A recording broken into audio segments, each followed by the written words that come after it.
Fait que merci d'avoir accepté l'invitation, Merci Thierry. de l'invitation, merci. Yes, sir. Fait qu'aujourd'hui, justement, on va parler un peu plus de ton parcours de Influence Orbis, qui a commencé par Influence Montréal et tout ça. En fait, Thierry, parle-nous un peu justement. Je sais qu'au début, tu as commencé comme joueur de basket. Ta première carrière, c'était. Ta courte carrière, c'était joueur de basket. Oui.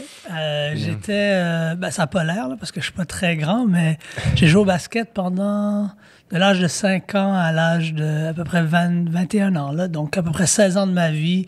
Le basket, c'était day in, day out. Puis j'ai commencé comme basketteur. J'ai joué toute ma vie au Québec, fait toutes les compétitions possibles. On était dans l'école, on était l'école secondaire la numéro 1 au Canada. Là, on était pas mal, on était bons. On était des bons joueurs de basket à Lucien Pagé, l'école Lucien Pagé. Je salue le directeur de programme Alder en passant. Et c'est ça, donc basketteur pas mal toute ma vie. Je signe un contrat pour aller jouer en Europe à 18-19 ans. Puis ça dure 1 an et demi, 2 ans, je me blesse et je reviens à Montréal, puis je rentre dans l'immobilier. Ouais. Nice. Ouais. Puis, parle-nous un peu justement, Lucien Pagé. J'ai vu dans quelques entrevues, t'en parlais un peu, c'est quelque chose qui t'a formé un peu, parce que c'est une école avec on peut le dire, un peu rough des fois. Là. C'est une école où tu veux pas nécessairement... dans le temps, maintenant ça a changé, je crois qu'ils ont fait des gros efforts, mais tu sais, dans le temps où moi j'étais là, tu voulais pas envoyer ta fille ou ton gars là-bas. Là. C'était 2000 personnes, l'école a l'air d'un pénitencier, c'est pas beau là, comme école. Puis ma première semaine, je raconte ça de temps en temps, mais première semaine où j'arrive là-bas, il y a un jeune avec un Uzi gun, une semi-automatique. Ouais. Qui fait un drive-by. Là, donc, ça commence bien. Là, ça commence en force. Là, moi, j'avais grandi à Hochelaga-Maisonneuve. J'en avais vu des trucs, là, mais d'arriver à une école aussi grande avec autant de monde qui avait vraiment un instinct de... Tout le monde était en mode survie à cette école-là, que tu sois un gars ou une fille. Beaucoup de gangs de rue, évidemment, beaucoup de drogue, puis de trucs comme ça. Mais tu sais, si tu survis une école comme ça, logiquement, là, tu peux survivre n'importe où. Exact. Ça te forme mentalement. Hein. C'est comme Surtout. Physiquement, c'est sûr que tu te bats à droite et à gauche, des petites batailles, pas comme tout le monde. Je pense pas que tout le monde s'est battu dans sa vie. Mais, tu sais, très rapidement, si tu fais partie d'une clique, d'un groupe, d'une gang, puis nous, notre gang, c'était une gang sportive. OK. Donc, on n'avait pas le droit de toucher à la drogue, on n'avait pas le droit de toucher aux armes, on n'avait pas le droit de toucher à rien. Il fallait que tu aies des notes passables, pas les meilleures notes. Mais si tu voulais jouer au basket, puis c'est ce qu'on voulait, nous, on était passionnés par le basketball, tu n'avais pas le choix de te rester hors du trouble. Donc, ça a sauvé ma vie, ça a sauvé la vie de beaucoup de personnes avec qui j'ai pratiqué. De ce programme-là, on a eu 2 gars qui sont allés dans la NBA, 2 gars dans la NFL, 3 gars en Europe. Wow. Puis on n'en parle jamais. Ouais, c'est une bonne cuvée quand même. Donc il y a 20 ans au Québec, il y avait une petite école dans le nord de la ville qui était connue pour sa violence, ses gangs de rue, mais qui produisait des athlètes de haut niveau. Nice. Je pense que si le gouvernement puis les médias en avaient parlé plus, aujourd'hui, ça serait une école qui pomperait facilement chaque 5 ans des joueurs de la NBA puis des joueurs de la NFL. C'est hot, ça. Ouais. Puis la transition vers l'immobilier... Pour toi, justement, de quelle façon ça s'est fait? Un peu, qu'est-ce qui t'a inspiré à c'est très bonne question, ça, Guillaume. J'étais allé... Pardon? C'est Gab. Gab, désolé. Pas de stress, man. On va désolé, faire ça, c'est authentique, man. Tu vas éditer ça, j'espère. Non, regarde ça. Gab, tu sais, l'affaire qui est vraie avec le sport... toi, t'as l'air quand même assez carré, Gab. T'as fait du sport? Ouais.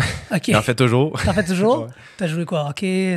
Hockey, Hockey, c'est un bel exemple. C'est le sport québécois, national. Puis, tu sais, quand tu fais partie d'un certain monde, très rapidement, dans une équipe de sport comme le hockey, le football, le basket, le soccer, les gens prennent des positions. Puis moi, ma position, c'était la position de quarterback, la position de point guard. En français, on dit le meneur de jeu. C'est la personne qui donne un peu des directives, qui communique beaucoup.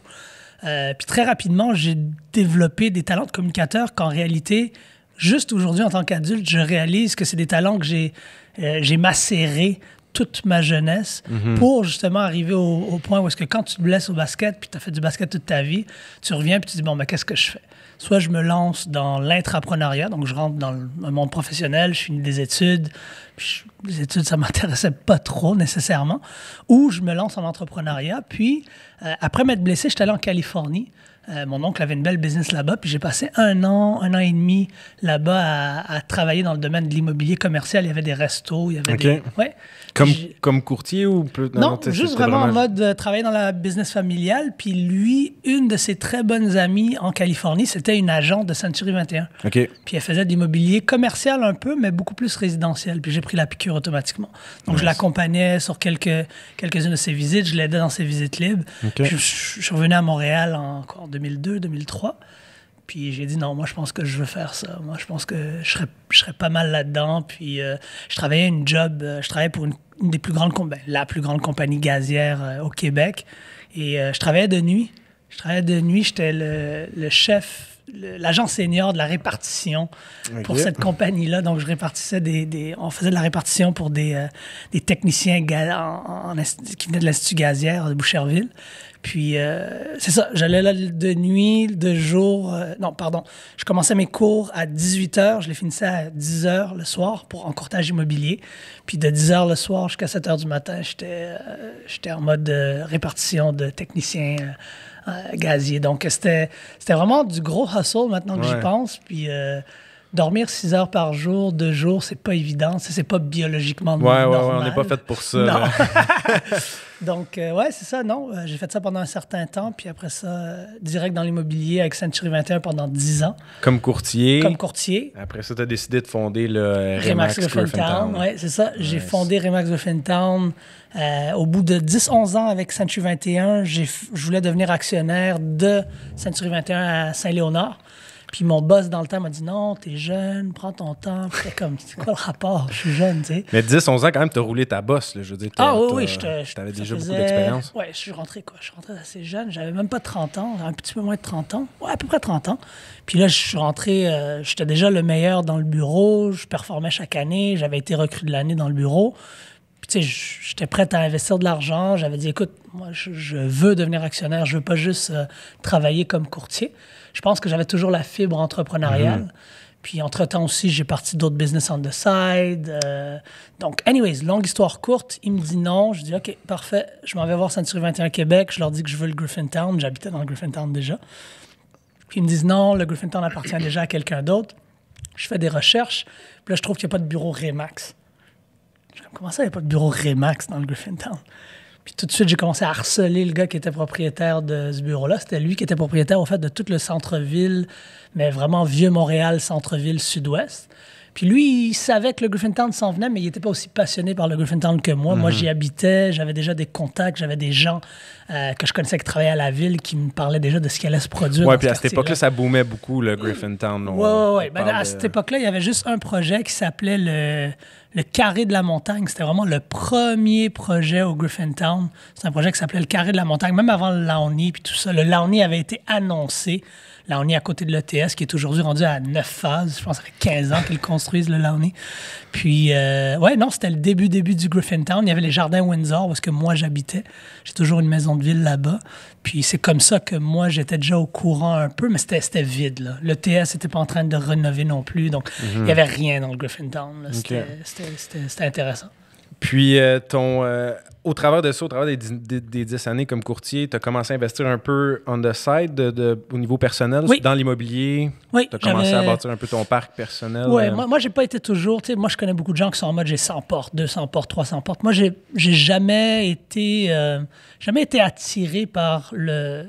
Quoique c'est une très bonne business. Je suis pas en train d'attaquer qui que ce soit qui est dans un mode porte. Je pense qu'il y a different strokes for different folks. Je suis encore jeune, puis même moi, je découvre que, OK, il y a un avantage dans les portes, mais il y a aussi il y a une valeur que tu dois attribuer à ton temps. Puis moi, quand je regardais mon temps, j'étais beaucoup plus attiré par l'entrepreneuriat que juste faire de l'immobilier, la technologie, l'innovation, le monde des startups.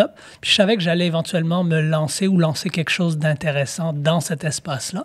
Et je savais aussi, en conséquence, en contrepartie, parce que je représentais des gens qui achetaient des portes, qui étaient en mode volume, que quand tu dépassais à peu près 15-20 portes, oui, tu pouvais le faire à temps partiel, mais il fallait que tu payes un manager.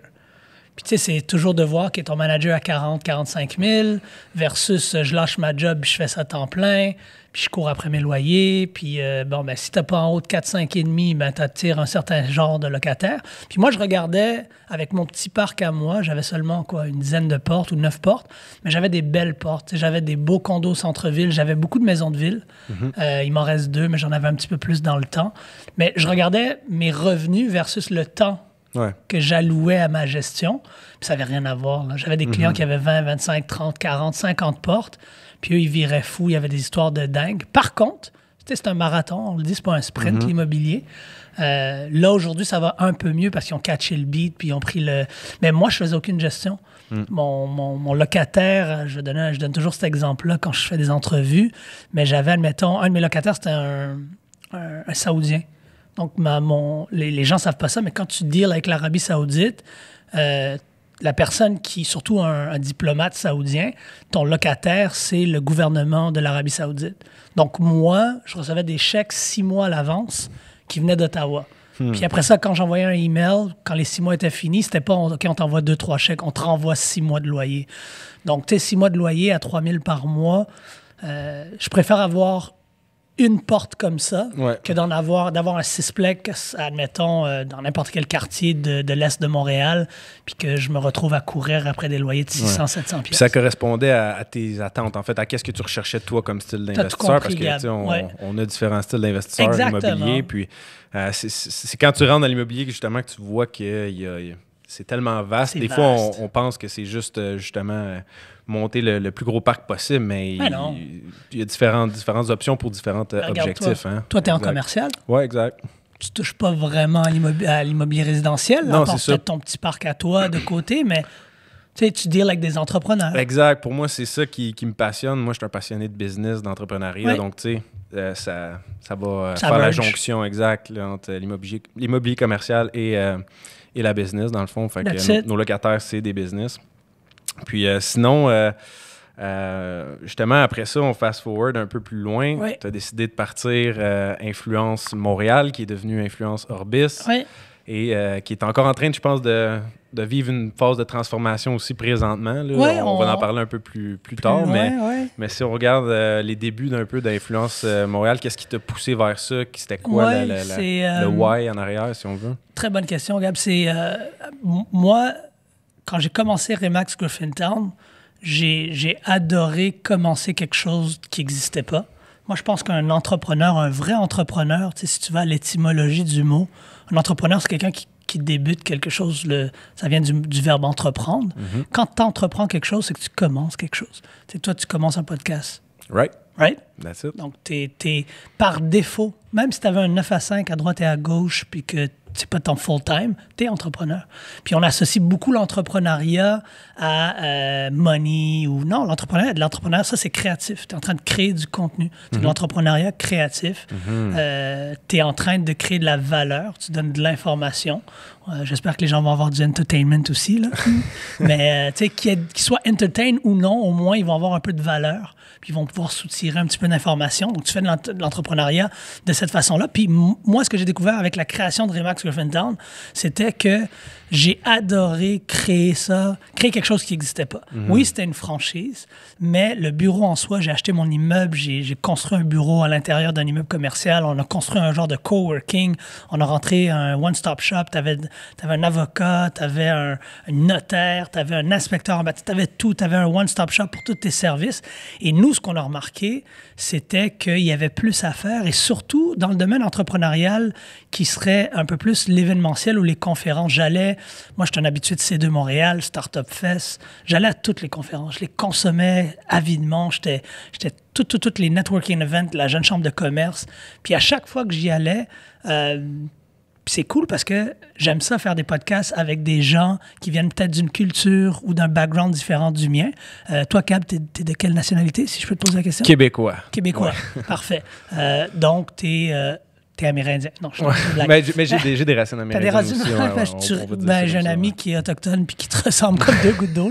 Donc, ça me surprendrait pas. Mais longue histoire courte, je voyais beaucoup de gens dits de Québécois souches ou de pure laine, peu importe le terme, mais je voyais pas de diversité. Je voyais pas de personnes avec de la mélanine un petit peu plus prononcée dans le corps. Je voyais pas d'Asiatiques. Je voyais pas beaucoup de femmes. Je voyais pas beaucoup de minorités visibles. Je me suis dit, mais pourquoi?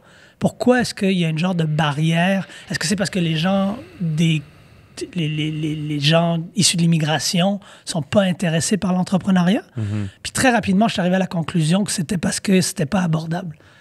Puis quand l'abordabilité n'est pas au rendez-vous, ben la diversité n'est pas à la table. La diversité, pas juste... même les femmes, là, tu sais. Moi, je voyais pas beaucoup de femmes caucasiennes, comme je voyais pas beaucoup de femmes haïtiennes, pas de femmes africaines, pas de femmes asiatiques, ainsi de suite. Puis, c'est juste une question d'économie. Quand tu vas à C2 Montréal ou quand j'allais dans les autres conférences, puis là, ils ont fait un énorme effort. Là. Puis c'est ça, moi, je suis très fier de ça. Je ne veux pas dire que c'est grâce à Influence MTL, mais je pense que j'en ai tellement parlé dans des shows de radio, dans des shows de télé, puis dans des podcasts, que je suis pas mal certain que ça fait un bout de chemin. Puis là, j'entends justement que, puis je leur dis bravo, je leur tire mon chapeau, ils mettent en place des écosystèmes à l'intérieur de leur compagnie. Tu sais, donc, Startup Fest, C2 Montréal ont en place des gens qui sont en charge de la diversité puis de l'inclusion maintenant pour s'assurer que, oui, on voit de la diversité dans ces conférences-là. Parce que à 1300, 1500 $ le billet, c'est pas tout le monde qui ont les moyens d'aller à C2 Montréal, tu sais. Encore moins des gens qui viennent des quartiers dans lesquels moi j'ai grandi, Hochelaga-Maisonneuve, Montréal-Nord, Rivière-des-Prairies, Saint-Michel. Impossible que tu te payes un billet à ce prix-là. Par contre, moi, qui avais les moyens, on m'invitait gratuitement chaque année. J'étais là. Chaque année, j'étais là. Donc, je dis, il y a une dissonance totale, il y a une dichotomie totale. Puis c'est quelque chose d'exceptionnel, justement, avec Influence Montréal, quand tu as amené la première édition Gary V à Montréal, qui est quand même en soi un exploit. Très grand exploit. Et en plus de le faire en offrant des billets qui étaient très abordables. Je me souviens, je pense que c'était 100 $ environ. 99 $. On commençait à 99 $. Puis les gens, tu sais, tu as tellement raison, Gab, ils disaient... La plus grande question qu'on a dans tous nos événements qu'on produit, on est rendu à 9 conférences en 2 ans et demi maintenant, c'est est-ce que à 99 $, je peux voir le main speaker? Ils ne croient pas. Les consommateurs de nos conférences ne croient pas qu'au prix qu'ils payent, ils sont capables d'aller voir le conférencier principal. Donc, tu sais, à rejoindre ton point, on amène Gary V, on dit que c'est 99 $, ben oui, il va être à la télé. Oh, il va pas venir, là. Il va rentrer sur un écran là, classique. On s'est déjà fait avoir comme ça. On recevait tous les messages possibles. Puis non, on avait une réponse automatisée à la fin, un genre de robot AI qui répondait « Oui, tu vas le voir, Gary, il va être là en personne. » Puis Gary, il a embarqué direct. Il nous a chargé beaucoup moins cher qu'il chargeait à d'autres personnes. Je lui ai fait le pitch en personne. Il dit « Terry, what you're doing looks... désolé, c'est en français. Thierry, ce que tu fais, ça a l'air vraiment intéressant. J'y crois. D'habitude, mon prix, c'est ça. Je vais te charger beaucoup moins cher, mais t'es mieux de pas me... Il a dit des gros mots de la Bible en anglais. On a le droit de les dire. On a le droit de les dire. C'est you mon better podcast, not fucking disappoint me. T'es mieux de pas... don't fucking this, don't fucking that. Puis j'ai dit, you know what, Gary, si tu viens à Montréal, je pense que ta présence est nécessaire. Je pense qu'il y a beaucoup de jeunes hommes, parce que tu rejoins principalement des jeunes hommes, mais beaucoup de jeunes femmes aussi qui sont en mode hustle, qui ont besoin de motivation, que tu vas pouvoir vraiment motiver et inspirer surtout. Puis, ça, je pense que c'est ta force là, de réussir à convaincre. En tout cas, personnellement, je t'admire pour ça. Justement, Gary V, ensuite de ça, Grant Cardone à Toronto, quelques temps plus tard. Puis après ça, même Malala qui a gagné le prix Nobel de la paix. Juste comment tu fais pour réussir à aller chercher des invités comme ça qui sont aussi exceptionnels? Ça, c'est une question qui revient souvent. Moi, je pense que quand tu es convaincu, tu es convaincant. Ça, je pense que c'est la base. Là. Quand tu fais un pitch, connais ton pitch. Puis plus important, si... tu sais, moi, je parle beaucoup de ça. Le mot passion, ça vient de l'italien pati. Pati, l'étymologie du mot, c'est littéralement être prêt à souffrir pour. C'est ça que ça veut dire. Puis les gens ne savent pas ça. Non. Quand je parle de ça, ils sont comme vraiment, je dis ça explique la passion. Ouais. Moi, j'ai déjà rencontré des gens qui se disent passionnés. Puis quand c'est le temps de souffrir pour leur passion, faut que j'embarque sur ma game de League of Legends ou je regarde la game du CH ou je suis occupé ou moi, j'étais prête à Mais attends, hey, j'ai vendu une de mes maisons pour faire influence. J'ai vendu Remax Griffintown, les parts majoritaires. Je suis devenu minoritaire. J'ai vraiment comme all-in dans le projet. Contrairement à ce que les gens pensent, les conférences, c'est pas nécessairement ce qu'il y a de plus rentable. Faire des conférences d'affaires, c'est pas aussi rentable que les gens le pensent. Pourquoi? Parce que le gros de ton budget va dans le conférencier lui-même. Puis par la suite, tu dois vraiment innover de façon... on n'est pas pire sur les médias sociaux, donc on se débrouille, mais tu dois avoir vraiment une communauté qui te suit, une communauté loyale qu'on a réussi à grandir puis à faire croître. Mais surtout, ce qui coûte très cher, c'est l'audiovisuel. Produire une conférence de qualité, c'est sûr que si je te mets un micro puis je te dis « OK, Gary, assis-toi devant 1000 personnes, 2000 personnes, puis parle », il l'aurait fait devant un micro, mais moi, je voulais que ça soit... Moi, je voulais que les gens viennent puis disent « OK, wow, c'est aussi bon que... c'est pas la production de C2 Montréal, c'est pas le spectacle que C2 est capable de faire, mais au moins, c'est une belle conférence. » Ouais, c'était excellent. Moi, j'étais là personnellement. Puis ouais, gars? Cool. Je m'en souviens encore très bien, justement, parce que c'est un événement qui a marqué. C'est pas souvent qu'on voit des personnalités comme ça qui sont internationales, vraiment, qui ont une reconnaissance partout. Puis ils viennent pas parce qu'à date, ils se sont jamais fait pitcher. Tu sais, les gens disent « Ah ouais, Thierry, tu payes, puis ces gens-là, ils viennent. » Ben non. Gary, là, il n'a pas besoin d'argent. Ça, je te le confirme. Grant Cardone, pas besoin d'argent. Charlemagne the God, pas besoin. Casey Neistat, pas besoin. T'sais, on a des gens qui viennent 2-3 fois. On est en train de travailler avec Grant Cardone. On travaille toujours sur quelque chose. On veut qu'ils viennent à Montréal. Mais ces gens-là, ils choisissent des projets basés sur des valeurs communes et surtout basés sur l'entrepreneur qui pitch le projet. Ils peuvent aller... Le feel. Gary revient de Dubaï. Il me disait ça, il me textait ça il y a quelques mois. Il me dit c'est fou l'argent qu'ils payent ici. Eux, je vais leur charger. Oui, parce qu'eux, ils s'en foutent. Ils s'en foutent. 200 000, 250 000, parfait. Puis on t'envoie un jet. On t'envoie le jet, puis on te donne l'argent. US. T'sais? Mais tu vas venir au Québec, tu vas charger 200 000. OK, 200 000. Fais une maths rapide. 200 000. Juste à 1000 personnes qui viendraient voir Gary, ça veut dire que ton billet doit commencer à 200$. Puis je calcule même pas l'audiovisuel, je calcule même pas le PR, je calcule même pas le marketing, je calcule même pas le meublier. Tu sais, les gens pensent pas à ça, mais ça coûte l'argent de produire une conférence. Puis Malala, même chose, elle n'a pas besoin d'argent, mais elle n'est pas gratuite. Elle n'est pas gratuite. C'est pour ça qu'on a dû bumper ça à 3000 personnes. Puis on aurait pu avoir 5-10 000 personnes. On a voulu avoir le support de la ville. On a eu le support de la ville. Mais on aurait aimé ça faire la conférence gratuite. Nous, l'objectif, c'était de la rendre gratuite. Cette année, on a fait partie du mouvement aussi qui ont poussé pour avoir Greta Thunberg à Montréal. Puis ça, c'est un événement gratuit. Puis tu vois, quand tu as un événement gratuit, ben là, tu as 500 000 personnes qui viennent. Malala à Montréal, gratuit, on aurait eu 10 000, 15 000, 20 000 personnes. Mais quand tu n'as pas le support nécessaire des paliers que tu aimerais qu'ils te supportent, puis j'envoie pas de pointe à qui que ce soit, on est très gracieux de ce que la Ville a fait pour nous, le gouvernement du Québec. Mais si on avait eu le support nécessaire, on aurait pu faire un événement gratuit, puis je pense avoir quelque chose d'encore plus grandiose. Surtout quand tu as quelqu'un comme Malala qui vient... puis soit disant passant, c'était seulement la deuxième fois qu'elle parlait au Canada, puis c'était la première fois qu'elle était en conférence publique de l'histoire du Canada. Ouais.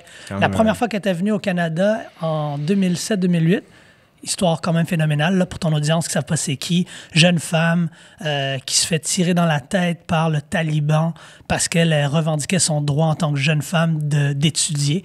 Elle avait même pas à peine 15 ans. Un Taliban rentre dans son bus scolaire, dit c'est qui Malala, elle lève sa main, 3 balles dans la tête. Elle se rappelle plus de rien. Au lieu de tuer sa voix, ils ont amplifié sa voix. La fille, elle se réveille dans l'hôpital, elle dit « Je veux retourner, je veux parler dans mon pays, je veux parler contre ce système de fous-là, de terroristes. » C'est incroyable le courage. Le courage, cette passion. Ouais. Être prêt à souffrir pour qu'est-ce qu'on veut, ça, c'est de la passion. Donc, moi, j'ai regardé cette femme-là, puis j'ai dit « OK, si on veut continuer à augmenter la barre, on n'a pas le choix, il faut Malala. » Puis quand j'ai fait mon pitch à elle puis à son père, c'était de dire « T'es venu en 2008 au Québec. » Non, pas au Québec, au Canada. Elle s'est fait refuser l'entrée. Elle est venue en tant que réfugiée. Après qu'elle s'est fait une tentative d'assassinat, elle a eu peur pour sa vie. Non, juste avant, pardon. Ils avaient peur déjà pour sa vie parce qu'elle était déjà médiatisée. Ils viennent au Canada, ils se font refuser l'entrée au Canada. La prochaine fois qu'elle revient au Canada, elle parle au Parlement. C'est la plus jeune personne de l'histoire du Parlement canadien à adresser le Canada. La seule femme voilée à l'avoir fait. Puis donc, la première fois, elle se fait rejeter l'entrée au Canada. Elle voulait aller à Toronto, habiter là-bas. La deuxième fois qu'elle revient, c'est en tant que récipiendaire du prix Nobel de la paix. Et la troisième fois qu'elle vient au Canada, c'est à Influence MTL 2018. On a eu l'honneur de la recevoir. Puis jusqu'à maintenant, on s'en fait parler. Puis moi, j'ai reçu des lettres écrites, des vidéos, parents en pleurs. Ça, pour moi, c'est le fun. Puis comment on rejoint ces gens-là? Encore une fois, pour revenir à ta question initiale, c'est en ayant un pitch passionné, un pitch convaincant, surtout en alignant des valeurs qui les rejoignent. Puis nous, c'est d'inspirer, d'informer, puis d'influencer la présente puis prochaine génération d'acteurs de changement. Nice. Toi, tu es venu voir Gary, tu t'en rappelles encore. Ben, j'espère qu'un jour, tu vas passer le flambeau puis tu vas inspirer quelqu'un d'autre qui va t'écouter sur ton podcast puis qui va dire hey, « Moi, je veux être comme Gab ». Oui, absolument. Puis l'objectif, en fait, je pense, c'est d'avoir le plus d'impact possible ou impact positif. Puis justement, c'est une des raisons peut-être pourquoi justement tu vises plus l'abordabilité de ce genre d'événement-là pour avoir un impact sur le plus grand nombre de gens possible. Tu sais, si toi demain, avec Imonex, c'est le nom de la compagnie, cool. On travaille sur quelque chose, puis on dit, tu sais quoi, on fait quelque chose de cool, conférence commerciale, 250, 300 personnes. Si on charge 500$ le billet, je te promets que tu vas pas avoir beaucoup de personnes noires ou brunes.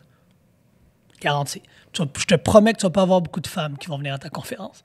Tu vas avoir des hommes de 35 à 50 ans, blancs.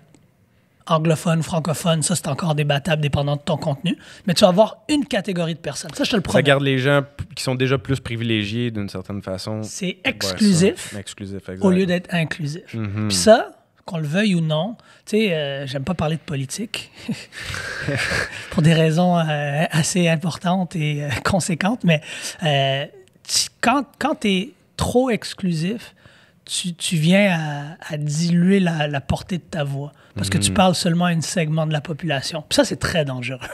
C'est très, très dangereux d'un point de vue économique. C'est très dangereux d'un point de vue social. C'est très dangereux d'un point de vue... Toutes les facettes d'une société. Tu dois avoir un discours qui est intéressant pour tout le monde. Si ton podcast, en ce moment, là, tu fais juste parler de Bentley, puis de grosses bagnoles, puis d'avions privés, puis de building à 500 millions, ben, je te promets que tu auras une audience très exclusive et non inclusive. Mais si tu parles d'entrepreneuriat, puis de comment les gens sont rendus de A à Z, ben là, je te promets que tu vas tapisser pas mal large. Puis ton audience va grandir, puis croître, puis tu vas avoir des fans.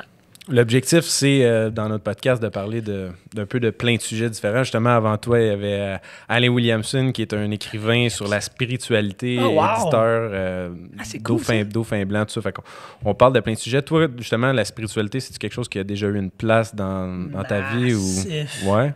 Gab, massif, bro. Tu me dis que tu parles de spiritualité? Bravo. Je savais pas. Moi, je te dis, c'est... Hey, moi, là, je suis allé... Je vais pas dire quel palier, mais je suis allé appliquer pour des fonds pour influence. Je suis allé voir un fonctionnaire qui travaille avec nos taxes. Puis je lui ai dit, moi, j'ai une conférence que je pense qui est très inclusive, qui est importante. Ils ont fait du due diligence très basic.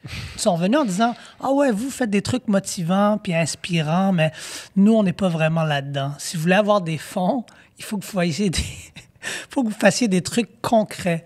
Puis là, je l'ai regardé, j'ai dit, monsieur, est-ce que vous êtes spirituel? Il me dit, c'est quoi le rapport?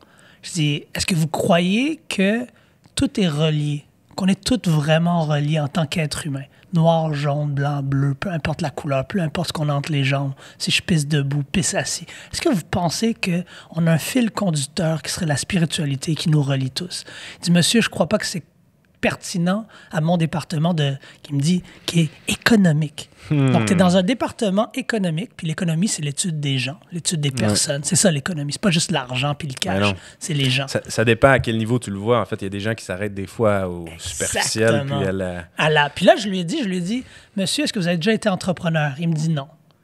Je dis, donc vous octroyez ou refusez des financements à des jeunes entrepreneurs sous prétexte que vous vous occupez du développement économique, puis vous ne croyez pas que les entrepreneurs font face à des bûches motivantes, des bûches de motivation ou des bûches d'inspiration.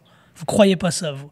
Il me dit, ben oui, mais encore une fois, nous, on n'est pas vraiment dans cet espace. Je dis, ben c'est ça qui est dommage. Parce que tout entrepreneur qui se respecte ont des moments de noirceur, de darkness, où est-ce que tu te remets en question, tu dis hey, est-ce que mes employés vont payer leur hypothèque? Tu as des moments de honte, de shame, tu as des moments de fierté, tu as des hauts, tu as des bas. Ça, c'est ta santé mentale, ta spiritualité, puis ta motivation, puis ton inspiration qui en prend un coup. Puis même pas juste les entrepreneurs, en fait, tout le monde, les êtres humains à la base, là, si on retourne à la base, que tu sois entrepreneur, employé, peu importe, ça reste, comme tu dis, on est reliés, on a tous un fil conducteur. Là, Aujourd'hui, tu es venu me chercher, tu as un super beau studio, puis bravo.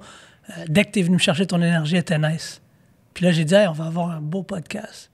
Puis le technicien qui est là avec nous, il avait une énergie freaking dope. C'était fucking nice, son énergie. J'ai dit, on va avoir un fucking beau podcast. Ben, ça, là, qu'on le veuille ou non, t'aurais pu venir me chercher avec, hey, what's up, OK, on commence dans tac. Même chose, le technicien. Puis on aurait un podcast de marde. Puis ton auditoire aurait dit, c'est quoi cette affaire-là? Puis moi, je suis au gym, j'ai pas besoin de cette merde-là. Mais si on parle des vraies affaires, on parle du fait que tout être humain a besoin de recharger leur batterie. Right. Tout être humain a besoin de se plugger dans un mur, de déconnecter de la réalité. Moi, j'ai des enfants. Si je suis pas le meilleur de moi-même quand je suis avec mes enfants, je vais produire des gens... Les enfants, ça va détruire ou ça va construire leur quartier. Absolument. Donc moi, je veux pas qu'ils grandissent comme moi, je veux qu'ils aient une meilleure vie que moi. Je dois avoir une batterie qui est rechargée. Puis c'est ça que je pense qui est la grande dichotomie ou même... la disparité de compréhension de qu'est-ce qu'est l'entrepreneuriat entre nos fonctionnaires qui allouent des gros montants, là, des gros financements, puis qui disent, ben si t'es pas en intelligence artificielle, si t'es pas en tech, ben non, nous, en ce moment, on pousse l'entrepreneuriat féminin, on pousse la tech, on pousse l'entrepreneuriat vert. Ah ouais, mais pour se rendre là, il y a beaucoup d'étapes avant ça. Puis là, on commence à parler de santé mentale dans l'entrepreneuriat, qui est une belle chose. Donc, je te félicite d'avoir parlé de spiritualité sur ton podcast. Je vais l'écouter, cet épisode-là. Tu vas avoir un fan en moi. Tu vas pas juste l'écouter, tu le vis. Fait que c'est encore plus loin. Tu parlais de yoga, méditation. C'est-tu que tu as commencé, je pense, récemment, le yoga? Comment ça se passe, là? Écoute, j'ai récemment... influence, on a toujours voulu faire, au départ, c'était oui des conférences, mais c'était l'aspect de la technologie derrière les conférences aussi, c'était d'être inclusif, de rejoindre la diversité. Et j'ai rencontré quelqu'un qui était issu de la diversité aussi, qui est une jeune femme qui a commencé un studio de yoga. Il m'a dit, Thierry, est-ce que tu as déjà essayé le yoga? Ou la respiration, juste la respiration. Ouais, c'est ça. Puis je t'entends depuis qu'on est là, tu respires, puis tu prends des respirations. Moi, j'étais pas bon, j'étais toujours on the go, j'étais toujours deal, close. Puis, j'ai commencé, mais je vais être franc avec toi, je n'ai pas encore été, je suis pas encore routinier. Je veux développer cette routine où je suis capable de dire non à certaines choses, pas par manque de temps, parce qu'en ce moment, c'est ça qui se passe. C'est « Ah, j'ai pas le temps, je dis non ». Mais en termes d'énergie, en termes de valeur, en termes de... Puis je pense que ça commence avec une introspection de soi-même. Puis je pense que le yoga ou même la méditation, que j'essaie de pratiquer un peu plus, vont pouvoir m'amener ça. Puis l'objectif, en fait, de la méditation, du yoga, c'est de se retrouver un peu, de retrouver le calme, si on veut, je pense, dans notre esprit, dans notre tête, pour être justement plus présent. J'écoutais un podcast avec Gary Vee, que je pense que tu aimes beaucoup. On connaît bien, oui. Ouais, et Ryan Holiday. Je sais pas si je connais pas, mais j'ai entendu parler de Ryan. Il a sorti son nouveau livre, c'est Stillness is the Key, où est-ce qu'il parle de la stillness, en fait, qui est un peu la tranquillité, si on veut, l'art le de rien calme. faire. Ouais.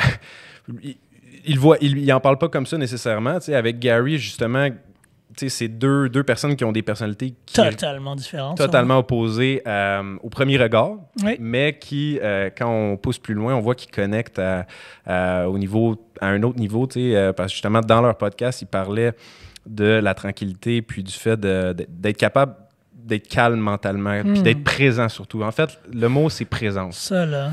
Puis, dans le moment. Oui. Puis Gary disait, puis moi, j'ai trouvé ça surprenant, il disait sur le podcast que pour lui, c'est calme. Sa vie est calme. Puis tu regardes Gary, puis c'est comme le gars qui a l'air d'être le moins calme sur Terre. Là. C'est comme tu regardes, sa vie est tout le temps all over the place. Il prend l'avion, s'en va à Atlanta, s'en va à Boston. Il fait des conférences un peu partout, puis il gère une business de plusieurs centaines de millions. Mais il disait que pour lui, tout est au ralenti quasiment. Puis tu regardes les athlètes de haut niveau, les entrepreneurs de haut niveau aussi, ils sont capables pratiquement de ralentir le temps pour être présents, pour être capables de vivre chaque moment pleinement puis d'être à son meilleur au maximum tout le temps. C'est tellement beau là, ce que tu viens de dire, Gab, parce que moi, je peux te confirmer que j'ai déjà été capable d'arriver à ce niveau de mastery, si je peux me permettre l'anglicisme, au sport. J'ai jamais été capable d'atteindre ce niveau-là en entrepreneuriat. Ça s'en vient. Ben, j'espère. Ça s'en vient, on y travaille. Ouais, puis justement, il y a plein de méthodes d'y arriver. Je pense justement, le yoga, c'en est une. La méditation, moi, personnellement, c'est beaucoup la méditation, la respiration que j'utilise pour rester présent puis être focus. Mais je pense que c'est un élément essentiel, justement, de la vie d'un entrepreneur ou de n'importe qui veut faire des projets. Certain. Puis moi, je me dirige vers là. Je veux être capable... pendant un certain temps de ma vie, j'étais vraiment en mode acquisition, transaction. J'étais très, j'aime dire, transactionnel au lieu d'être relationnel. Là, je mise beaucoup sur... Je veux être capable de sortir aujourd'hui puis dire, j'ai un nouvel ami avec Gab. On va peut-être collaborer sur un projet dans le futur. On va peut-être collaborer sur une acquisition. Parce que tu sais jamais où est-ce que la vie va t'amener. Moi, je crois beaucoup à ça. Right. Aujourd'hui, tu es on top. Demain, you're right at the bottom. Aujourd'hui, tu es at the bottom. Demain, tu vas être direct on top. Et moi, j'aspire à pouvoir être capable de dire « Wow, mon 10 heures aujourd'hui a été très ralenti. J'ai été dans chaque minute de chaque moment entrepreneurial. » Mais je ne vais pas te cacher que je n'ai pas cette prétention-là. Je ne suis pas encore là. J'espère y arriver. Mais au sport, j'ai pu le faire parce que je faisais du basket depuis l'âge de 5-6 ans. Puis, je disais ça aussi encore une fois à un fonctionnaire. J'ai proposé un projet qui a été rejeté. Moi, j'ai été rejeté beaucoup de fois par des fonctionnaires, en fait, pour des fonds publics. Et je lui disais, pourquoi est-ce qu'on n'enseigne pas l'entrepreneuriat à 5-6 ans? Puis la personne me disait, non, c'est pas vraiment l'âge qu'on vise. On vise 13, 14, 15 ans, l'introduction. Puis on veut vraiment les immiscer à 18 ans. Je dis, bon, ben si on considère que le sport, c'est une culture, que le ballet, c'est une culture, la musique, c'est une culture. Est-ce qu'on peut définir que l'entrepreneuriat, c'est une culture? Oui, ça, il était d'accord. C'est parfait. Qui dit culture, comme l'agriculture, tu dois planter une graine, tu dois l'arroser, tu dois la nourrir, lui donner du soleil, puis tu dois la voir croître. Je dis, pourquoi est-ce qu'on plante une graine entrepreneuriale au Québec à l'âge de 18 ans? Moi, là, si demain, là, puis Gab te joue au hockey, toi, là, demain, tu arrives, puis tu dis, ben, c'est décidé, là, dans 3 ans, je vais jouer pour le CH. Chrono, là. Mange tes croûtes. Exact. Dans 3 ans, moi, là, je vais devenir pro, puis watch out l'équipe, je suis pas le hockey, là, mais watch out Pacioretty, whatever, peu importe qui est là, je sais même pas s'il est encore là, mais je prends ta place, Bozo. Tu t'en vas sur le bench. Tout le monde va rire de toi. Tout le monde au Québec va rire de toi. Puis en entrepreneuriat, quand on décide de devenir entrepreneur à 18, 25, 35 ans, il n'y a personne qui rit de toi. On dit « Hey, bonne chance, good luck ». Puis après ça, on se surprend quand on a des histoires.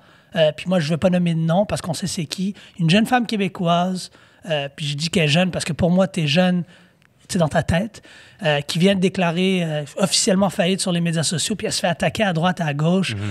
On peut le nommer, je pense. C'est Caroline Néron, puis tu sais, je veux dire, ça. on Moi, le sait, mais tu sais, je veux pas lancer ça ouais. dans l'univers, mais moi, je trouve ça plate parce que si Caroline Néron avait été entrepreneur ou immiscée à l'entrepreneuriat à 5 ans, ça serait une athlète fucking professionnelle de l'entrepreneuriat. Puis probablement que maintenant, avec cette épreuve-là qu'elle a eue, elle est une meilleure entrepreneur. C'est sûr. Puis je pense qu'on l'est tous. Personne, plus on a des épreuves et des échecs, quote-unquote, on peut dire ça comme ça, plus on se forme. Tu sais, je pense que c'est quelque chose, moi, j'admire beaucoup chez toi. Je pense que tu es quelqu'un de fearless, tu es quelqu'un qui a pris beaucoup de risques dans ta carrière.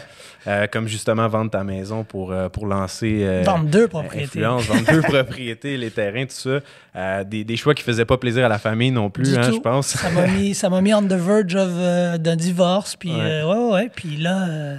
Mais comment tu fais justement pour, selon toi, pour développer un peu cette capacité-là à être pas fearless, mais plus courageux, puis de prendre le risque de peut-être échouer ou de peut-être te tromper? C'est quoi ta vision là-dessus? Ça, c'est une bonne question, Gab. Puis on va revenir à Caro, OK? Ou Alexandre. On les nomme, parfait. Théo Taxi. Il ne va pas en faire un deuxième Théo Taxi, Alex. Caro, elle ne va pas en faire une deuxième. Ils ne vont pas la refaire, je te le promets. Parce que des gens de ce niveau-là, qui ont cette notoriété-là, qui sont aussi médiatisés que ça, ils savent qu'il y a une loupe sur eux. Ça, c'est la première des choses. Mais même si tu n'as pas de loupe sur toi, puis si tu es en train de nous écouter, puis tu es à Candiac, puis tu viens de lâcher ta job, puis tu dis, moi, je pars une business, puis j'écoute Gab parce que Gab, il m'inspire. Puis Thierry, j'en ai entendu parler, mais en tout cas, whatever.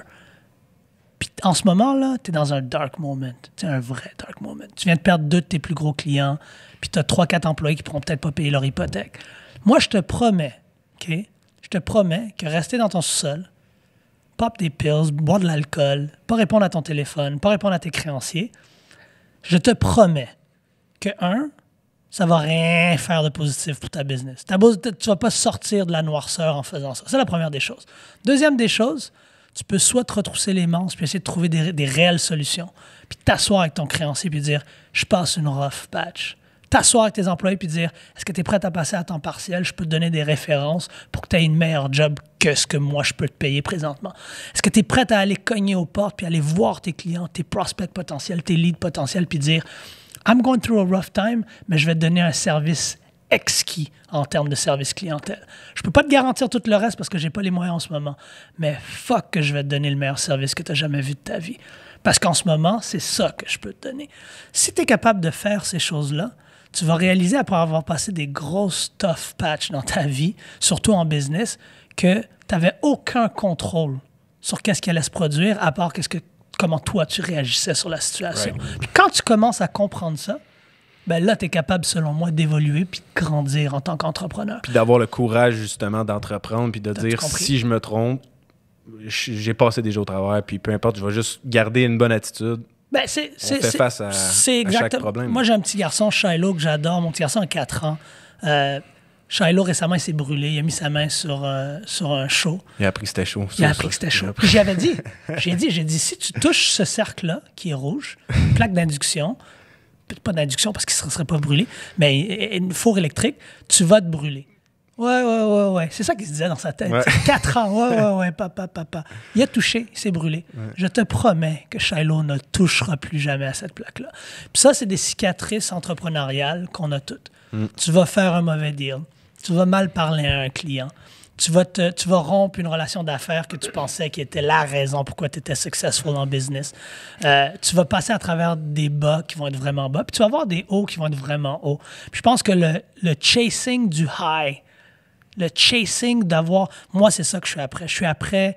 Tu sais, demain, je me lancerai en affaires avec vous. Je serai après de chasser ça, moi. De dire, il faut qu'on ait un gros deal qui close. Mais plus qu'un gros deal, il faut qu'on fasse un deal dans un quartier où est-ce qu'on peut peut-être redonner à la communauté. Puis là, d'un coup, toute la communauté nous back. Puis ils nous réfèrent d'autres deals malades qu'on n'aurait jamais eu parce que on n'a pas été seulement transactionnel, on a été relationnel.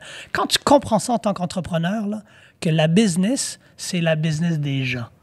Quand tu es entrepreneur, là, je m'en bats les reins dans quel domaine. Tu es tech, tu es en cannabis, tu es dans la business du monde. Ouais, la business sert les gens. Des gens. Tu es dans la business d'embaucher des gens, de renvoyer des gens, de consulter des gens, de faire affaire avec des gens, de dire non aux gens, de dire oui aux gens, de faire plaisir aux gens, de faire de la peine aux gens. Quand tu comprends ça, là, le reste, là. Oui, puis je pense que le plus tôt tu peux le comprendre dans ton processus entrepreneurial, le mieux c'est. Parce que moi, au départ, j'essayais tout le temps de faire toutes les choses tout seul. Puis justement, j'ai eu mon lot d'échecs dans mon parcours. Ta cicatrice. Exact, ma cicatrice. Mais je veux savoir, c'est quoi ton point de vue, toi, sur... tu sais, on dit souvent que tu peux aller chercher l'expérience de mentors ou de professionnels qui ont passé par là avant toi pour éviter de justement faire ces erreurs-là. Mais on le sait aussi que tu dis à ton garçon de pas toucher au feu, puis il le fait quand même. Il doit apprendre par erreur. Fait que c'est quoi ta vision un peu, puis comment qu'on peut, pour un entrepreneur, selon toi, là, avoir le bon équilibre entre les deux, si on veut. Là, moi, je pense que le mentorat est très important, mais moi, je préfère... Il y a un terme que j'adore qui n'est pas le mentorship, le mentor. Je préfère avoir un sponsorship, un sponsor. Puis un mentor, c'est quelqu'un qui va... Tu trouves un mentor, il va te donner des conseils. Les conseils, c'est de la théorie. C'est comme quand tu vas à l'école. Moi, j'ai eu des bons profs. T'as-tu eu un bon prof, Gab, dans ta vie? J'ai pas été à l'école longtemps. Là, pas été à l'école, c'est correct, ça. Okay? Mais tout le monde a un prof qu'on se rappelle. Tout le monde. Je m'en fous. Ouais. Soit tu te rappelles pour les bonnes raisons, soit tu t'en rappelles pour les mauvaises raisons, mais tu t'en rappelles. Ça, pour moi, c'est comme un mentor. Les mentors, tu vas en avoir des bons, des moins bons. Tu vas en demander, tu vas demander du mentorat, puis des gens vont te dire oui, ils vont te dire non. Tu as des gens qui vont te vendre du mentorat, tu as des gens qui vont le faire gratuitement. Moi, je l'ai fait gratuitement pendant longtemps.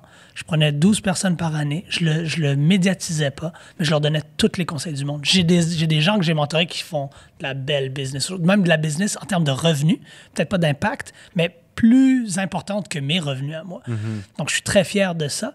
Par contre, chose que j'ai appris, c'est plus important d'avoir des sponsors que des mentors. Puis un sponsor, c'est pas quelqu'un qui va seulement donner de la théorie, c'est quelqu'un qui va marcher le trial avec toi, qui va arriver et va dire, Gab, je vais t'ouvrir la porte à SNC-Lavalin, je vais t'ouvrir, mauvais exemple, je vais t'ouvrir la porte à Ivanhoe Cambridge. Non, mais tu sais, je vais t'ouvrir la porte au fond de la FTQ. Tu sais, je vais rentrer avec toi dans le meeting, puis je vais dire, moi, là, je suis le sponsor, pas le mentor. Je suis le sponsor de Gab. Moi, Gab, là, je vouch pour lui. Ça, c'est encore plus important selon moi parce que là, on passe de la théorie à la pratique. Puis oui, effectivement, je pense que tu peux avoir toute la théorie du monde, mais il faut que, comme mon fils, tu touches la plaque puis que tu te brûles pour comprendre certaines choses. Parce que je lui ai dit, moi, je suis le mentor de mon fils. Je lui ai dit, mais il m'a pas écouté. Ouais, exact. Puis même s'il m'écouterait, ben, il aurait fallu qu'il se blesse un moment donné pour bien comprendre ou qu'il se fasse mal pour bien comprendre c'est quoi l'importance de faire attention. Je pense qu'en plus, en tant qu'entrepreneur, c'est quelque chose qu'on a à l'intérieur de nous. On veut faire les choses par nous-mêmes. On veut l'apprendre à notre façon. Hein. Puis c'est une qualité en même temps que c'est un défaut parfois. Là, ça, là, Gab, là. Je pense que tout entrepreneur qui se respecte, la qualité première d'un entrepreneur, la première des choses, là, je pense on est un peu dingue. On est un peu borderline dingue, puis pas dingue dans le mauvais sens, on est fou, on est cave, non.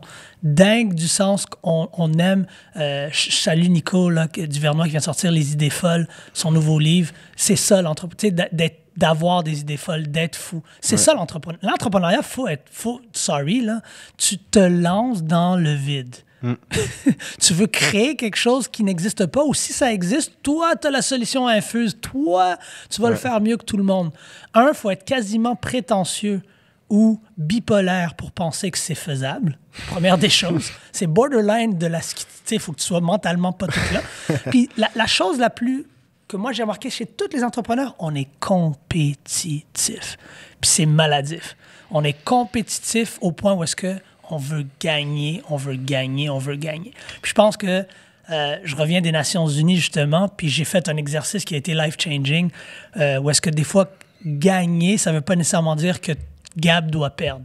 J'ai vu passer ça, tu as fait un post récemment sur le dilemme du prisonnier, c'est ça? Hein? Hey, ça a changé ma vie. Parle-nous-en un peu. Le dilemme du prisonnier, pour ceux qui ne savent pas c'est quoi, c'est une expérience qui a été conduite où est-ce que tu as deux prisonniers qui sont déclarés coupables ou qui sont du moins qui s'apprêtent à aller devant un jury ou devant des policiers.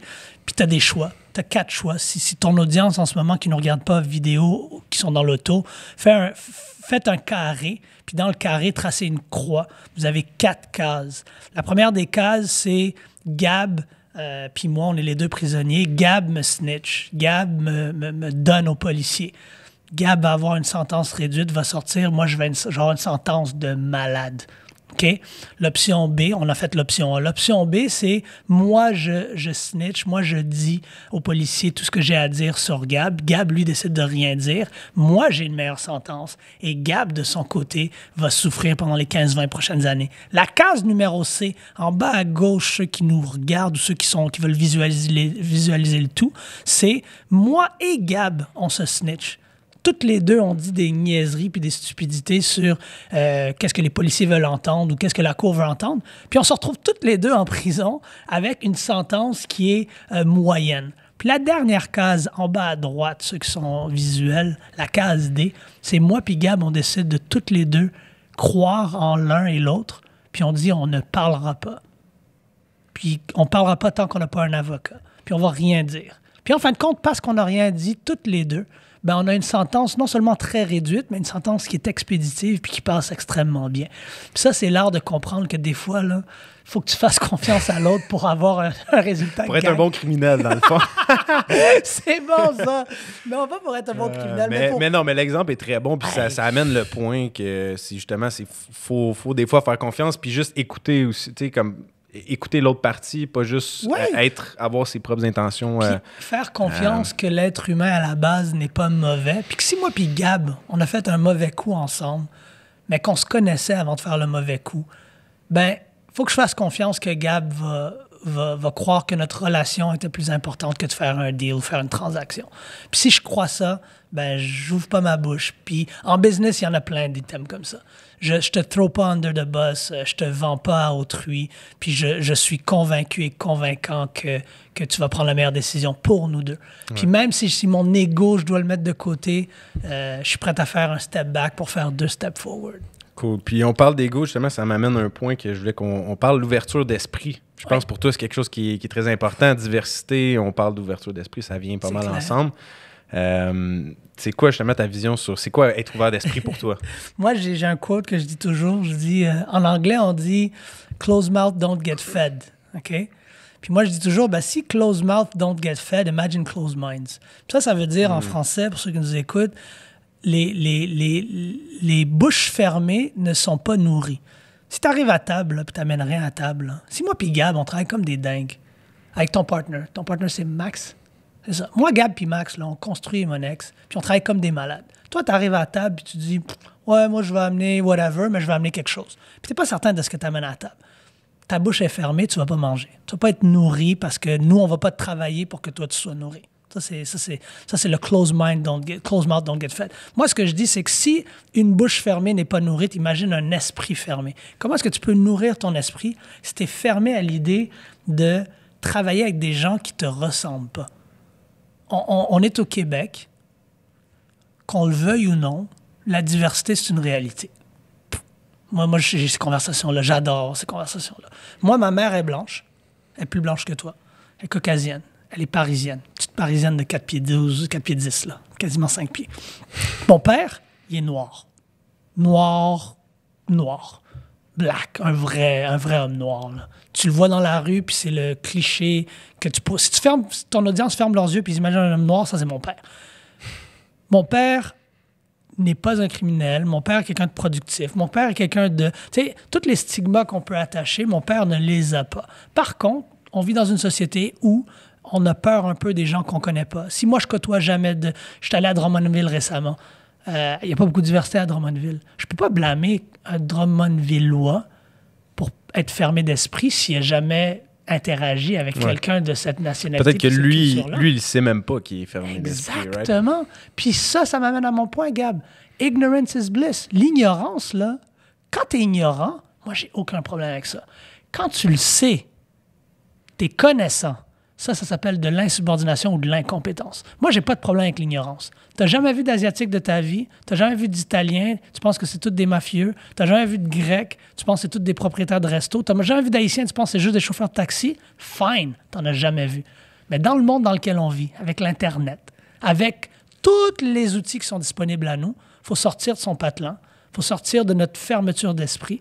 Et moi, je suis convaincu que toutes les compagnies, toutes, que tu sois québécois, torontois, tu viens d'Atlanta, tu viens de New York, new-yorkais, toutes les compagnies qui vont avoir du succès dans le futur seront des compagnies qui vont s'ouvrir d'esprit sur la diversité. Pourquoi? Parce que quand tu es ouvert à la diversité, tu vois plus de femmes à la table. Quand tu es ouvert à la diversité, tu vois plus d'Asiatiques à la table. Puis si tu n'es pas à la table, tu es sur le menu. Donc, au lieu de garder les gens sur le menu puis de décider entre nous, quand tu inclus ces gens-là, ben, tu vas avoir une différente perspective. Si toi, demain, avec Max, tout d'un coup, vous embauchez une femme du Congo, africaine, qui vient dans votre équipe, qui s'occupe de la comptabilité, je te le promets, que Imonex va être meilleur, pas pour avoir embauché de la diversité, vous allez voir les choses différemment. Parce qu'elle va t'amener une perspective que tu n'aurais peut-être jamais pensé.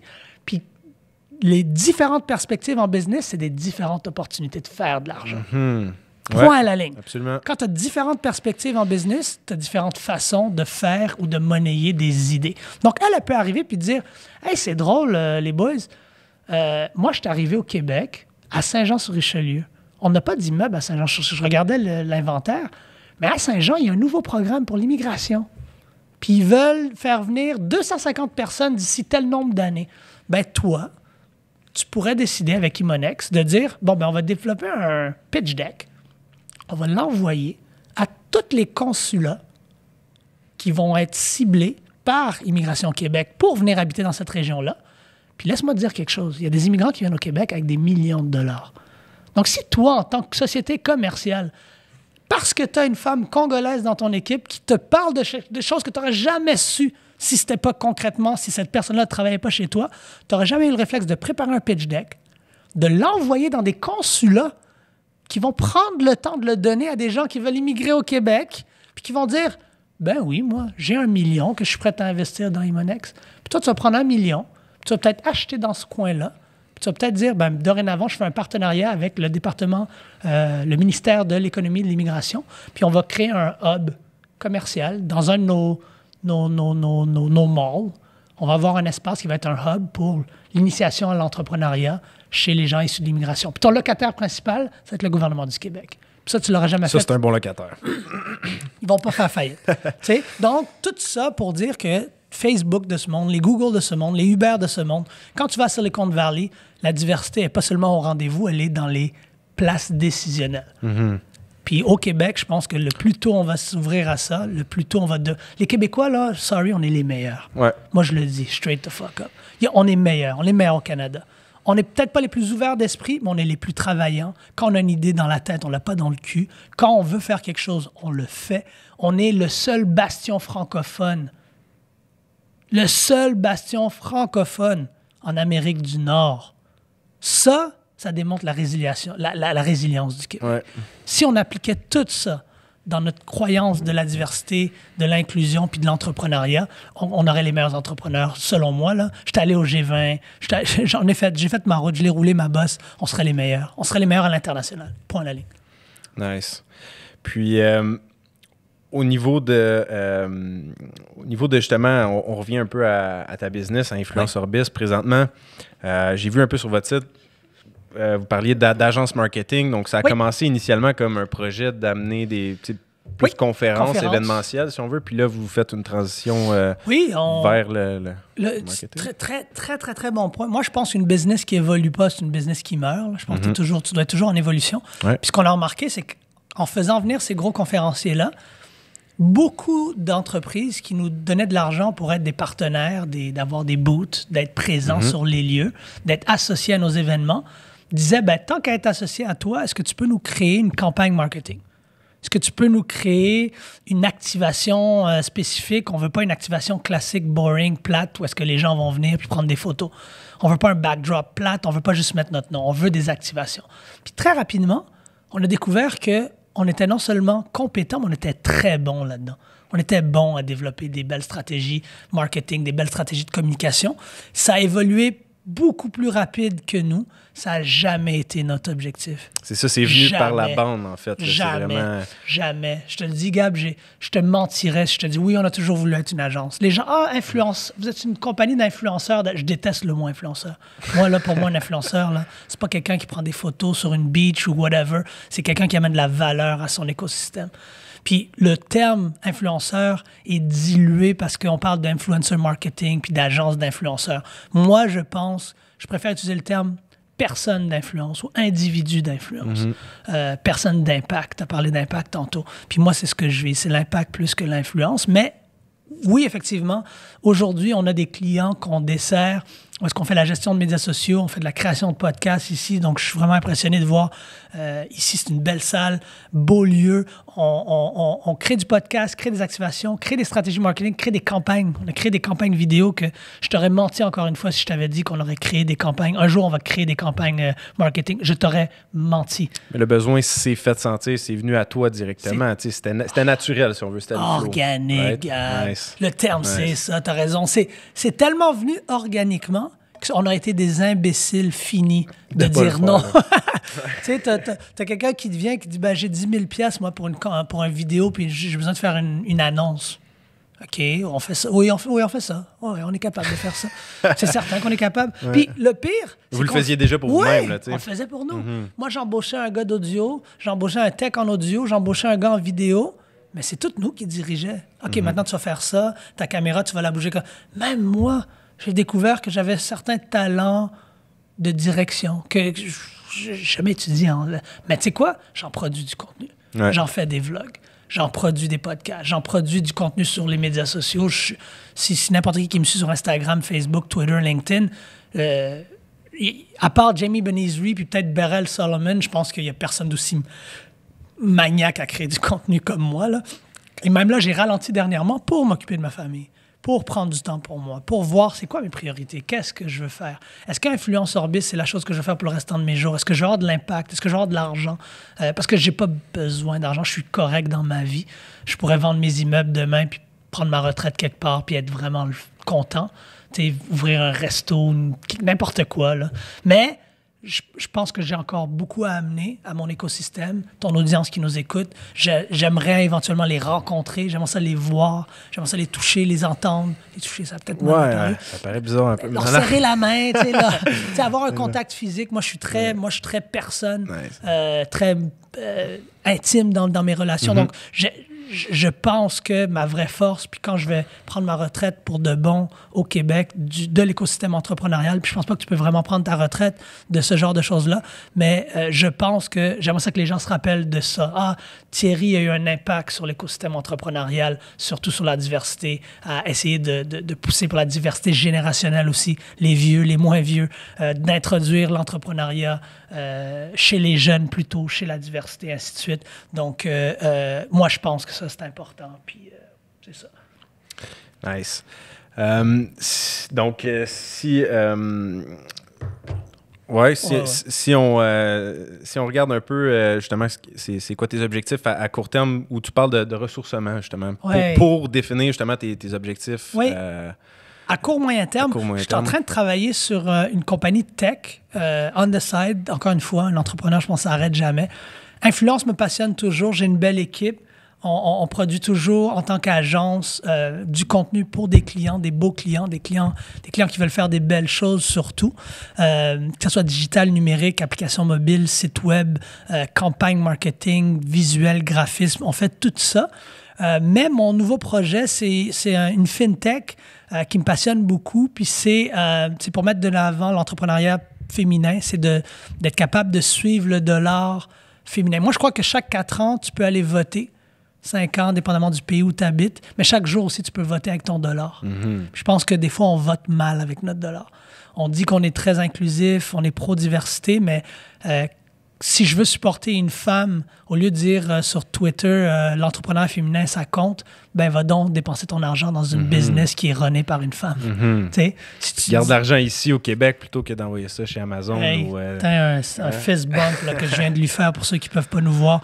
T'as tellement raison, Gab. Donc, si je dis que tu veux supporter une entreprise québécoise, ben track donc ton dollar québécois. Puis je pense que c'est ça, on est en train de travailler sur un Waze avec un partner. Un Waze pour identifier des business locales, des business qui sont équitables, des business qui sont runnés par des femmes, par des personnes noires, par des personnes asiatiques, par des personnes musulmanes, des personnes de toute conviction. On veut vraiment être capable de faire un peu ce qui est un tabou.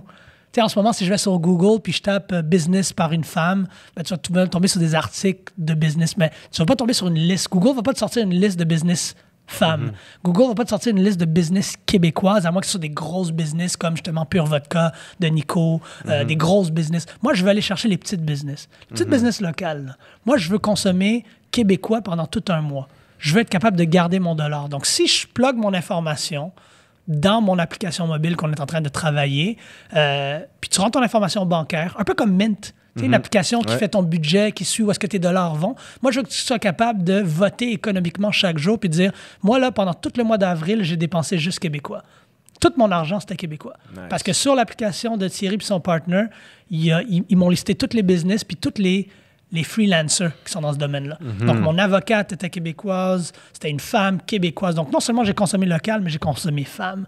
Tu sais, donc, ça, on veut vraiment être capable de faire ça. Puis je pense qu'on a une belle formule. Donc, ça, c'est ma petite passion là, qui commence à grandir peut-être un peu trop. Là, parce que, Influence, j'ai une belle équipe. Merci, bon Dieu, j'ai une belle équipe. Donc, la business roule bien là. Mais la nouvelle, cette application-là, la nouvelle FinTech, je veux être capable justement de dire, je veux consommer québécois, je veux investir dans un rate québécois. Je ne veux pas aller à Toronto, je ne veux pas donner mon argent en Ontario. Je veux une compagnie jeune. Tu vas pouvoir mettre des critères quand même assez impressionnants. Des critères qui ne sont pas populaires, on va se le dire. Mais qui sont individuels, qui sont uniques à chacun, là, selon tes... Je veux LGBTQ. Je veux consommer dans une business québécoise, femme, lesbienne. Tu vas être capable d'identifier ça, puis il va peut-être pas en avoir beaucoup, mais tu vas les connaître. Puis quand tu sais, encore une fois, quand tu sais pas, quand tu es ignorant, il n'y a pas de problème. Mais arrête de dire faut consommer local, puis tu as une application qui peut te dire tout ce qui est local, puis que tu le fais pas. Là, c'est de l'incompétence. Là, tu n'as plus d'excuses. Tu n'as plus d'excuses. Exactement. Exactement. Nice. Fait que sinon, où les gens peuvent te retrouver, te suivre? Oui, ben moi, comme j'ai dit, c'est Thierry Lindor. Donc, Thierry comme le joueur de soccer Thierry Henry, Lindor comme le chocolat, Lindor. Et c'est tout en un. Si vous tapez mon nom sur Google, vous allez sûrement me trouver. Puis sur les médias sociaux, c'est la même chose.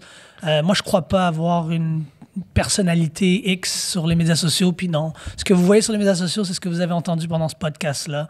Je suis moi-même. Là. Parlant de ça, justement, pour finir sur une touche, l'authenticité, c'est quoi pour toi, justement? L'authenticité, là, pour moi, c'est la seule chose qui compte. Je pense que quand tu n'es pas authentique puis tu fais de la business pour les mauvaises raisons, je pense que l'entrepreneur est tellement populaire. Là. C'est tellement un hot topic en ce moment. Tout le monde veut être entrepreneur. Merci à Gary Vee. Merci. Ouais. Il a fait une grosse job sur ça. Puis au Québec... Mais ça a des inconvénients aussi. C'est clair. Au Québec, qu'on l'aime ou qu'on l'aime pas, moi, je pense que François Lambert est authentique. Ouais. François, là, puis je le connais personnellement quand même, c'est un gars que tu l'aimes pas, il te le dit carré, puis c'est comme ça qu'il sort. Mais moi, je pense que le Québec a besoin d'entrepreneurs authentiques. On est trop authentique en tant que Québécois. On est trop fiers. On dit trop qu'est-ce qu'on pense. Quand on n'est pas content, on commence des carrés rouges. Quand on n'est pas content, on s'en va sur le pont Jacques-Cartier puis on le bloque. Quand on n'est pas content, on le dit. Pourquoi est-ce qu'on s'arrêterait dans notre vie entrepreneuriale dans le but de faire de la business? Pourquoi est-ce que si tu travailles à Deloitte, tu travailles à la Banque Royale, dans le but d'avoir une promotion, tu ne veux pas être authentique? Puis tu sais quoi? Éventuellement, là, après que tu as eu ta promotion, tu vas dire quelque chose un jour puis ça va te rattraper.